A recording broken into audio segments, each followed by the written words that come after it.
ওরে আমার লুতুপুতু, ওরে আমার পুতুপুতু, কই গেল রে? এই কই গেলি তুই? মানে এখন যদি ইঁদুরটা জায়গা মতো ঢুকার পরে যদি ভিতরে যা আছে পর্দা মতো সব ফাটায় কিডনি সব একদম খাইয়ে দিত, তাহলে কি যে একটা ভালো লাগতো ভাই। মানে মানুষের কতটা রুচিহীন হলে এরকম একটা ইঁদুরকে নিয়ে জায়গা মতো ঢুকে রাখে। সি দেখছেন, মানে ইঁদুরটা জায়গা মতো ঢুকছে, ঢুকার পরে মানে কি একটা হাসি দিল।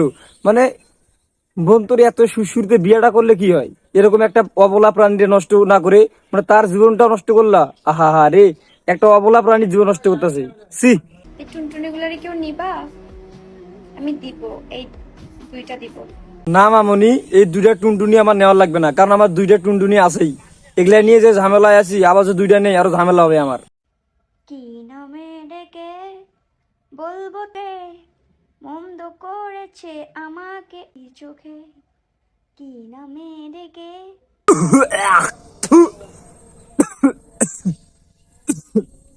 বাইরে ভাই, যেখানে আমরা ইঁদুরে জ্বালাই, ইঁদুর মারা ঔষধ, ইঁদুর মারা ফান, মানে ইঁদুর মারা যত ধরনের যন্ত্র আছে সব ইউজ করতেছি এই ইঁদুরকে বাড়ি থেকে তাড়ানোর জন্য। আর এই মাইয়া দেখি ইঁদুরা নেই, ইঁদুরের সাথে লষ্টি বষ্টি, ইঁদুরের সাথে আবার মানে আকাম করতেছে। আরে বোন তোর যখন এতই মানে সুরসুর উঠতেছে, তুই বিয়েটা কর, করে নিজের জামাইয়ের লগে আকাম কর, কি করবি কর, তা বলে একটা প্রাণীকে তুই এভাবে দর্শন করবি? সি, এটা তো মানা যায় না। এই যে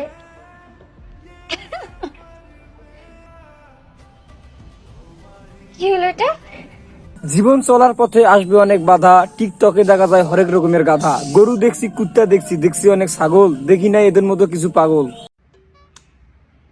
ঠান্ডা ঠান্ডা কুল কুল এই মধ্যে 15 দিন গোসল না করেও কে কাটা কাটা আসছে গো আমার মতো। তাদেরকে নিয়ে আপনারা কখনো হাসাহাসি করবেন না, কারণ সৃষ্টিকর্তা তাকে ব্রেন ছাড়াও দুনিয়াতে পাঠাতে পারে, এজন্য তাদেরকে নিয়ে হাসাহাসি করার কিছু নেই। আর তাদেরকে হাসাহাসি করেই করবেনটা কি, কেউ যদি নিজে থেকে সচেতন না হয় তাদেরকে